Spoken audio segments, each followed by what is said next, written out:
BSP की इस चुनावी जनसभा में इकट्ठा हुए पार्टी के सभी छोटे बड़े पदाधिकारी एवं कार्यकर्तागण, आज आप लोग देश में व यहाँ आपके उत्तर प्रदेश स्टेट में भी लोकसभा के लिए हो रहे आम चुनाव में अपनी पार्टी के उम्मीदवारों के समर्थन में मुझे सुनने के लिए यहाँ इकट्ठा हुए हैं, तो उसके लिए मैं आप सभी लोगों का हार्दिक दिल से आभार प्रकट करती हूँ। वैसे आप लोगों को ये विदित है कि हमारी पार्टी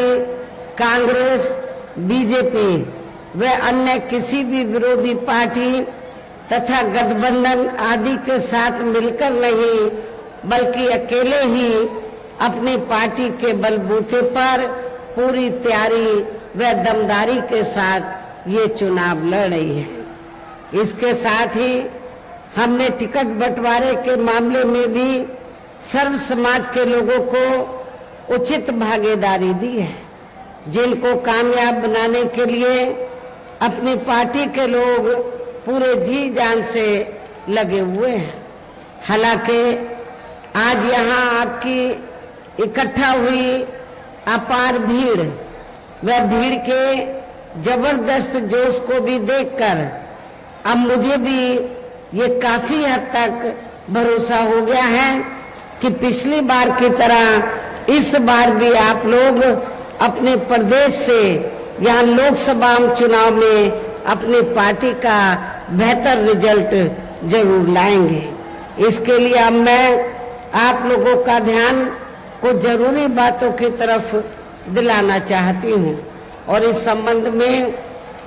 मैं विशेषकर कांग्रेस, बीजेपी व इनके अन्य सभी सहयोगी दलों के बारे में ये कहना चाहूंगी कि आजादी के बाद शुरू में केंद्र व देश के काफी राज्यों में भी ज्यादातर सत्ता यहाँ कांग्रेस पार्टी के ही हाथों में केंद्रित रही है, किंतु इनकी अधिकांश मामलों में रही गलत नीतियों एवं गलत कार्य प्रणाली आदि की वजह से ही फिर इस पार्टी को केंद्र व काफी राज्यों की भी सत्ता से बाहर होना पड़ा है, तथा यही स्थिति इनकी सहयोगी पार्टियों की भी बनी रही है, जिसके कारण ही पिछले कुछ वर्षों से भारतीय जनता पार्टी व इनके सहयोगी दल केंद्र एवं काफी राज्यों की भी सत्ता में काबिज हो गए हैं, लेकिन इनकी भी ज्यादातर रही जातिवादी, पूंजीवादी, संकीर्ण, सांप्रदायिक व द्वेषपूर्ण नीतियों एवं कार्य प्रणाली आदि से तथा इनकी कथनी व करनी में भी काफी अंतर होने की वजह से अब ऐसा लगता है कि इस बार ये पार्टी भी यानी कि भारतीय जनता पार्टी भी केंद्र की सत्ता में आसानी से वापस आने वाली नहीं है, बशर्ते यदि ये चुनाव इस बार फ्री एंड फेयर होता है तथा आम चर्चा के मुताबिक वोटिंग मशीनों में भी कोई गड़बड़ी आदि नहीं की जाती है। और वैसे भी इस बार चुनाव में इनकी कोई भी पुरानी व नई चल रही नाटकबाजी, जुमलेबाजी व गारंटी आदि काम में आने वाली नहीं है, क्योंकि अब देश की जनता काफी हद तक इस बात को समझ चुकी है कि इनकी पार्टी ने अब तक देश के विशेषकर गरीबों, कमजोर तबकों, मध्यम वर्गीय एवं अन्य मेहनतकश लोगों को जो इन्हें अच्छे दिन दिखाने के असंख्य प्रलोभन भरे वायदे किए हैं तथा अनेकों हवाई व कागजी गारंटी आदि भी दी है, तो उनका जमीनी हकीकत में अभी तक इन्होंने लगभग 1/4 हिस्सा भी कार्य पूरा नहीं किया है, बल्कि इसके स्थान पर इनका ज्यादातर समय व ताकत भी यहाँ इनके अपने चहेते रहे बड़े बड़े पूंजीपतियों एवं धन्ना सेठों को ही ज्यादा से ज्यादा माला माल व धनवान आदि बनाने में तथा उन्हें हर स्तर पर छूट देने में व बचाने में ही लगी रही है, जिनके अधिकांश आर्थिक सहयोग से ही ये पार्टी व अन्य पार्टियां भी अपना संगठन चलाती हैं तथा चुनाव आदि भी लड़ाती हैं, जिसका काफी कुछ खुलासा बॉन्ड की आई रिपोर्ट से भी किया गया है। आप लोगों को ये मालूम है कि अभी कुछ दिन पहले माननीय सुप्रीम कोर्ट ने इस संबंध में जो कुछ कहा है और जो कुछ अखबारों में छपा है, तो अखबारों में क्या छपा है कि देश में बहुजन समाज पार्टी को छोड़कर कांग्रेस, बीजेपी, अन्य सभी विरोधी पार्टियां, तो सभी विरोधी पार्टियों ने बड़े बड़े पूंजीपतियों के जरिए बॉन्ड द्वारा काफी पैसा लिया है, लेकिन बहुजन समाज पार्टी ने एक भी रुपया किसी भी पूंजीपति से नहीं लिया है, जिसकी अब जांच पड़ताल भी काफी चल रही है।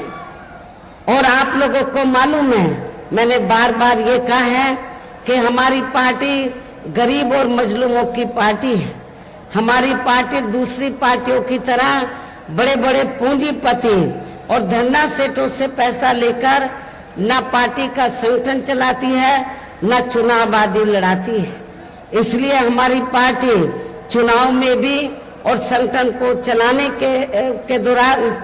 के लिए भी अपनी पार्टी के कार्यकर्ताओं से ही थोड़ा थोड़ा आर्थिक सहयोग लेकर तो संगठन को भी चलाती है, चुनाव आदि भी लड़ाती है। इसके साथ ही अब ऐसा लगता है कि कांग्रेस पार्टी की तरह ही बीजेपी ने भी केंद्र के तमाम सरकारी जांच एजेंसियों का ज्यादातर राजनीतिकरण ही कर दिया है। इसके अलावा देश के किसान वर्ग भी वर्तमान बीजेपी की सरकार में शुरू से ही अपनी विभिन्न समस्याओं को लेकर काफी ज्यादा दुखी व परेशान रहे हैं और अभी भी है, जबकि यूपी में 4 बार हमारी पार्टी की रही सरकार ने इनके हितों का भी हर स्तर पर विशेष ध्यान रखा है। इतना ही नहीं बल्कि केंद्र में पूर्व की रही कांग्रेसी सरकार की तरह ही वर्तमान भाजपा सरकार में भी इनकी जातिवादी, हीन, सांप्रदायिक एवं पूंजीवादी सोच व नीतियों के चलते ही पूरे देश में सर्व समाज में से खासकर गरीबों, दलितों, आदिवासियों, पिछड़े वर्गों, मुस्लिम एवं अन्य धार्मिक अल्पसंख्यक समाज के लोगों का भी पूर्ण रूप से विकास व उत्थान आदि नहीं हो सका है। और इस संदर्भ में वैसे आप लोगों को ये मालूम है कि पूरे देश में यहाँ दलितों, आदिवासियों एवं अन्य पिछड़े वर्गों का सरकारी नौकरियों में वर्षों से अधूरा पड़ा आरक्षण का कोटा भी अभी तक पूरा नहीं भरा गया है। विशेषकर एससी व एसटी वर्गों के सरकारी कर्मचारियों का पदोन्नति में आरक्षण भी अब काफी हद तक प्रभावहीन ही बना दिया गया है। और इस मामले में आप लोगों को ये मालूम है कि जब उत्तर प्रदेश में समाजवादी पार्टी की सरकार थी तो समाजवादी पार्टी की सरकार ने इन वर्गों के सरकारी कर्मचारियों का पदोन्नति में आरक्षण बिल्कुल खत्म कर दिया था। साथ ही केंद्र व राज्यों में भी विरोधी पार्टियों की रही सरकारों में इन सभी वर्गों को प्राइवेट सेक्टर में आरक्षण दिए जाने की व्यवस्था किए बिना ही इनकी सरकारों के ज्यादातर सरकारी कार्य अब प्राइवेट सेक्टर के जरिए ही इनके बड़े बड़े पूंजीपतियों व धन्ना सेठों आदि को ही दिए जाने के कारण अब इनको पूरे देश में आरक्षण का बहुत कम लाभ मिल पा रहा है। इसी प्रकार इनका अन्य और मामलों में भी शोषण व उत्पीड़न आदि होना अभी तक भी बंद नहीं हुआ है। इसके साथ साथ मुस्लिम व अन्य धार्मिक अल्पसंख्यक समाज के लोगों की भी हालत हर स्तर पर यह काफी ज्यादा खराब व दयनीय बनी हुई है। इतना ही नहीं बल्कि पिछले कुछ वर्षों से केंद्र व अधिकांश राज्यों में भी बीजेपी व आरएसएस की सरकारों के चलते हुए अब इनका विकास एवं उत्थान आदि होना भी काफी हद तक बंद सा ही हो गया है। आए दिन इन पर खासकर हिंदुत्व की आड़ में हो रही जुल्म जाति भी यहाँ काफी ज्यादा चरम सीमा पर पहुंच चुकी है। इनके साथ साथ अपर कास्ट समाज में से विशेषकर गरीब लोगों की भी हालत हमें कोई खास अच्छी नजर नहीं आती है। और सबसे बड़े दुख की बात यह है कि जब से यूपी में बीजेपी की सरकार बनी है तो तब से पूरे यूपी में अपर कास्ट समाज में से खासकर ब्राह्मण समाज का भी काफी ज्यादा शोषण व उत्पीड़न हुआ है। हर स्तर पर ब्राह्मण समाज का भी काफी ज्यादा शोषण व उत्पीड़न हुआ है। ये बात भी किसी से छिपी नहीं है। इनके गलत कृषि नीतियों के कारण किसान वर्ग भी आए दिन आंदोलित ही रहता है। साथ ही इनके गलत आर्थिक नीतियों की वजह से देश की अर्थव्यवस्था पर भी इसका काफी बुरा प्रभाव पड़ा है, जिससे यहाँ विशेषकर छोटे एवं मध्यम वर्गीय व्यापारी वर्ग भी काफी ज्यादा दुखी व परेशान हैं। और अब केंद्र में पूर्व की रही सरकारों की तरह ही वर्तमान भाजपा सरकार में भी यहाँ पूरे देश में गरीबी, बेरोजगारी एवं महंगाई आदि भी लगातार काफी ज्यादा बढ़ रही है। देश में हर स्तर पर फैला भ्रष्टाचार भी अभी तक खत्म नहीं हुआ है। साथ ही अपने देश की सीमाएं भी अभी तक पूरे तौर से सुरक्षित नहीं है। ये भी बड़े चिंता की बात है। ऐसे में अब आप लोगों को देश में हो रहे लोकसभा चुनाव में कांग्रेस, बीजेपी व इनकी सहयोगी पार्टियों को भी केंद्र की सत्ता में आने से जरूर रोकना है। जिनकी गलत नीतियों व गलत कार्य प्रणाली आदि को आप लोग काफी हद तक आजमा भी चुके हैं। ऐसी स्थिति में अब ये विरोधी पार्टियां इस चुनाव में भी किस्म किस्म के साम, दाम, दंड भेद आदि अनेकों हथकंडे इस्तेमाल करके केंद्र की सत्ता में आने की पूरी कोशिश में लगे हैं, जिनसे अपनी पार्टी के लोगों को हर स्तर पर काफी ज्यादा सावधान रहना है। और इस मामले में विरोधी पार्टियां अपने अपने पक्ष में हवा बनाने के लिए खासकर मीडिया, ओपिनियन पोल व सर्वे आदि का जो बड़े पैमाने पर इस्तेमाल कर रही हैं, तो उससे भी अपनी पार्टी के लोगों को बिल्कुल भी गुमराह नहीं होना है। इसके साथ ही विरोधी पार्टियों के विभिन्न रूपों में जारी किए गए इनके हवाई व प्रलोभन भरे चुनावी घोषणा पत्रों एवं वायदों आदि के बहकावे में भी अपनी पार्टी के लोगों को कतई भी नहीं आना है, जिन्हें ये पार्टियां चुनाव खत्म होने के बाद ज्यादातर अमल में नहीं लाती हैं और अब जिन पर से देश की जनता का अधिकांश विश्वास ही उठ गया है। यही खास वजह है कि हमारी पार्टी किसी भी चुनाव में अपनी पार्टी का कोई भी चुनावी घोषणा पत्र आदि जारी नहीं करती है। वैसे भी हमारी पार्टी किसी भी मामले में कहने में बहुत कम बल्कि कार्य करके दिखाने में ही ज्यादा विश्वास रखती है। और इस बात का सबसे बड़ा सबूत ये है कि उत्तर प्रदेश में 4 बार हमारी पार्टी के नेतृत्व में रही सरकार ने चुनाव में अपनी पार्टी के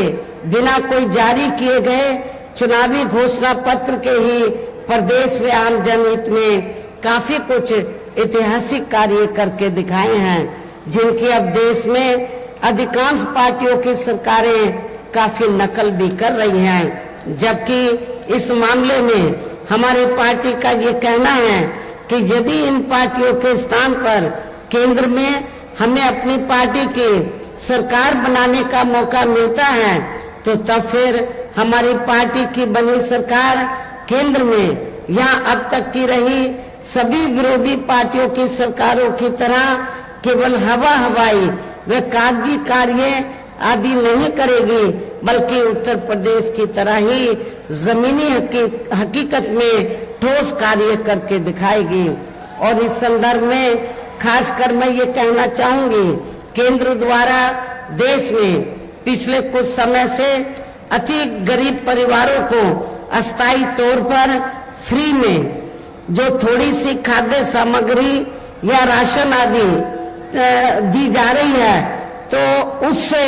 इनका स्थायी तौर पर भला होने वाला नहीं है। और मुझे ये भी जानकारी मिली है कि पिछले कुछ समय से भारतीय जनता पार्टी की सरकार ने, केंद्र की सरकार ने पिछले कुछ समय से जो गरीब लोगों को स्थायी तौर पर जो फ्री में थोड़ा राशन दिया है, तो चुनाव के दौरान उसके एवज में भारतीय जनता पार्टी और आरएसएस के लोग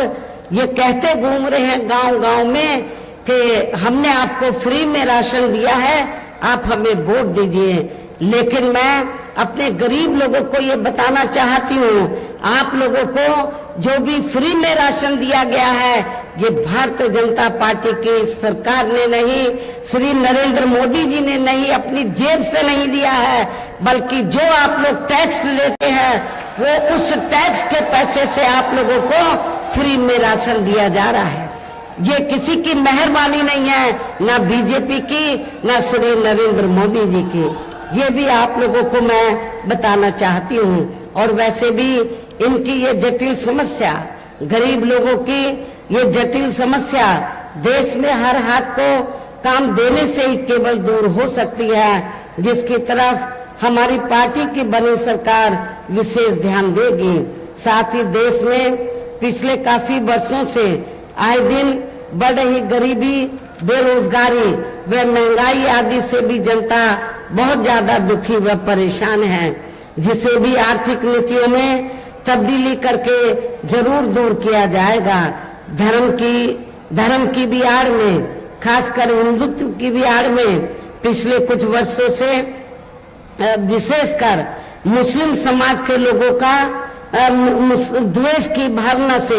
जो उनका काफी ज्यादा शोषण व उत्पीड़न आदि किया जा रहा है, तो उसे भी जरूर रोका जाएगा। और ये सब हमने अपने यूपी की रही सरकार में करके भी दिखाया है। इसके अलावा हमने यूपी में सर्व समाज में से गरीब एवं बेरोजगार लोगों को बेरोजगारी भत्ता आदि न देकर उन्हें बड़ी तादाद में रोटी रोजी के साधन भी उपलब्ध कराए हैं, जो अब ये कार्य भी अधिकांश ठंडे ही पड़े हैं, जिनको फिर केंद्र में बीएसपी की सरकार बनने पर प्राथमिकता दी जाएगी। कहने का तात्पर्य ये है कि देश में इस समय हो रहे लोकसभा चुनाव में विरोधी पार्टियों के जारी किए गए उनके हवाई व प्रलोभन भरे चुनावी घोषणा पत्रों आदि के बहकावे में अब यह खासकर देश के अति गरीबों, मजदूरों, बेरोजगारों एवं अन्य मेहनतकश लोगों को बिल्कुल भी नहीं आना है। और अब इन्हें ऐसी सभी विरोधी पार्टियों को हर हालत में केंद्र की सत्ता में आने से जरूर रोकना है, जिनकी कथनी व करनी में काफी अंतर रहा है तथा जिन्हें ये लोग बरसों से काफी आजमा भी चुके हैं। ऐसे में अब मेरा यही कहना है कि आप लोगों को अपने खुद के व अपने प्रदेश व क्षेत्र एवं देश के भी हित में अपने वोटों को या कांग्रेस, बीजेपी व अन्य सभी विरोधी पार्टियों को न देकर केवल अपनी एकमात्र हितैषी पार्टी बहुजन समाज पार्टी को ही देना है। जो ये पार्टी उत्तर प्रदेश की तरह ही केंद्र में भी अपनी पार्टी की सरकार बनने पर फिर पूरे देश में जहां अपनी पार्टी की सर्वजन हिताय व सर्वजन सुखाय की नीतियों पर आधारित ही सरकार चलाएगी। इसके साथ साथ केंद्र से जुड़ी आपके क्षेत्र की जो भी यहाँ स्थानीय समस्याएं होंगी तो उन्हें भी फिर जरूर दूर करने का हर संभव पूरा प्रयास किया जाएगा। साथ ही जहाँ गरीबों, मजदूरों, बेरोजगारों, कर्मचारियों, किसानों, छोटे व्यापारियों एवं अन्य मेहनतकश लोगों के हितों का भी विशेष ध्यान रखा जाएगा। सर्व समाज में से खासकर दलितों, आदिवासियों, पिछड़े वर्गों, गरीबों, मुस्लिम व अन्य धार्मिक अल्पसंख्यक समाज के लोगों के विकास व उत्थान के साथ साथ हर स्तर पर इनकी सुरक्षा आदि के लिए भी सख्त कदम उठाए जाएंगे और तभी फिर यहाँ वास्तव में अपने देश के महान संतों, गुरुओं व महापुरुषों में भी विशेषकर महात्मा ज्योतिराव फूले, श्री छत्रपति शाहू जी महाराज, श्री नारायण गुरु, बाबा साहब डॉक्टर भीमराव अंबेडकर एवं मान्यवर श्री कांशीराम जी आदि का अधूरा सपना जरूर साकार हो सकता है, जिनको यूपी में हमारी पार्टी की रही सरकार द्वारा हर स्तर पर पूरा आदर सम्मान दिया गया है। इन्हीं खास बातों के साथ ही अब मेरा देश व आपके स्टेट के भी हित में यही कहना है कि हमारी पार्टी ने यहाँ आपके क्षेत्र में जिनको भी लोकसभा के लिए चुनाव के मैदान में उतारा है, जो आपके सामने यहाँ मंच पर भी मौजूद हैं, तो उन्हें आपको जरूर कामयाब बनाना है, जिसके लिए यहाँ पार्टी के सभी स्तर के छोटे बड़े पदाधिकारी एवं कार्यकर्तागण आदि पूरे जी जान से लगे हैं। और अब अंत में मेरा यही कहना है कि आप लोगों को वोट पड़ने वाले दिन यहाँ बीएसपी के अपने सभी लोकसभा उम्मीदवारों को अर्थात आपके क्षेत्र में हमने हरदोई जो सुरक्षित लोकसभा की सीट है, तो हरदोई सुरक्षित लोकसभा की सीट से श्री भीमराव अंबेडकर को चुनाव के मैदान में उतारा है, जिन्होंने तो आपके हरदोई नहीं, हरदोई के साथ साथ पूरे लखनऊ मंडल को बीएसपी से जोड़ने के लिए इन्होंने हर संभव बीएसपी की विचारधारा से जोड़ने के लिए हर संभव पूरा प्रयास किया है। तो इन्होंने यहाँ से चुनाव लड़ने का फैसला लिया और इनको जिताने के लिए मुझे ये जानकारी मिली है कि आप लोग पूरे जी जान से लगे हैं। मिश्रिक, इसके बगल में मिश्रिक सुरक्षित लोकसभा की सीट है, यहाँ से हमने श्री BR अहरबार को हमने चुनाव के मैदान में उतारा है। ये भी पढ़े लिखे रिटायर अधिकारी हैं, तो मेरी इनको भी आप लोगों को कामयाब बनाना है। उन्नाव लोकसभा की सीट से, क्योंकि यहाँ पर ब्राह्मण समाज की आबादी काफी ज्यादा है, किसी भी पार्टी ने ब्राह्मण समाज को वहाँ लोकसभा का टिकट नहीं दिया है। उन्नाव में पहले भी ब्राह्मण समाज का हमारा प्रत्याशी चुनाव जीत चुका है, तो हमने काफी गंभीरता से सोच विचार करने के बाद उन्नाव लोकसभा की सीट से ब्राह्मण समाज के व्यक्ति को टिकट दिया है। श्री अशोक कुमार पांडे को हमने चुनाव के मैदान में उतारा है। ये हमारे तीनों प्रत्याशी आपके सामने मौजूद हैं, तीनों मिशनरी हैं और श्री BR अम्बेडकर के बारे में मालूम है कि ये पार्टी की मूवमेंट को आगे बढ़ाने में खासकर लखनऊ मंडल में पूरे जी जान से लगे रहे हैं। ऐसे अपने कर्मठ साथी को, सर्व समाज के लोगों को एक एक वोट देकर इनको कामयाब बनाना है। उनके दूसरे साथी है मिश्रिक से, उनको भी, उन्नाव के अपने साथी को भी जरूर कामयाब बनाना है और अपनी पार्टी के इन तीनों उम्मीदवारों को पार्टी का जो चुनाव चिन्ह हाथी है, हाथी चुनाव चिन्ह के सामने वाले बटन को दबाकर इनको भारी वोटों के अंतर से जरूर जिताना है, इनको पार्लियामेंट में जिताकर जरूर भेजना है। इस खास अपील के साथ ही अब मैं अपनी बात यहीं समाप्त करती हूँ। जय भीम, जय भारत।